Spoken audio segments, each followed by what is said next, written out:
We have seen what the print function can do, but we haven't really talked about what a function is and why functions are useful in coding. In this lesson, we are going to learn the coding concept of functions. So we're going to answer the questions: what is a function? What are examples of functions in the real world? How can you call a function? What is the syntax or rules for creating and using functions? Simply put, a function is reusable code that receives input and takes an action. So to understand the concept of functions, let's imagine that you're ordering a pizza online. You input your information, including your name, address, and the type of pizza you want. You hit submit and you're done. The restaurant receives this input and takes action to fulfill your request. The restaurant sends a confirmation of your order. The chef makes a pizza with toppings you asked for. Next, they box it up and deliver it to your door. You don't need to know how the pizza is made or delivered or how the payment system works. You just needed to know how to place your order. So let's say we are designing a function for ordering a pizza. In Python, the function will have a name like order pizza. The rules for naming a function are the same rules for naming a variable.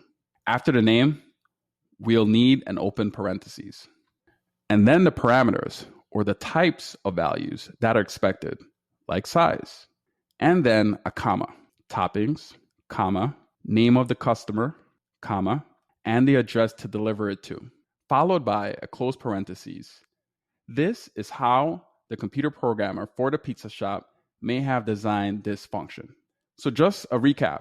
In this example, order pizza is the function name, and the parameters are size, toppings, name, and address. Any parameters are in between the parentheses, separated by commas. It is also possible to have a function with no parameters, but we will get to that later. The rules for creating variables and functions, we call that syntax. So you can think of parameters as the different fields in a form. The form tells you what values are required, like name, address, and phone number. So when you use a function, we say that you are calling it, and the actual values you pass to the function are called arguments. So when Richard Smith calls the restaurant and he orders a large pizza with cheese to his address at 555 Main Street, it will look like this. The arguments for this function call are a large cheese, Richard Smith, and 555 Main Street. In the code, that function call might look like this. We start with the function name, order pizza, followed by an open parentheses. Large, in between quotation marks, because it's a string, just like our names and stage names were strings, in quotation marks, large is also followed by a comma. Cheese, in between quotation marks, are followed by a comma. Richard Smith, in between quotation marks, is also followed by a comma. And his address, 555 Main Street, again in between quotation marks. And then closed parentheses. The function name is order pizza.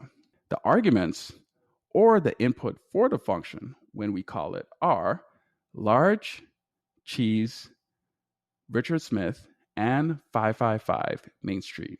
In this lesson, we learned the coding concepts of functions, so now we know what a function is and what it does, examples of functions in the real world, how can you use or call a function, the syntax or rules for creating and using functions.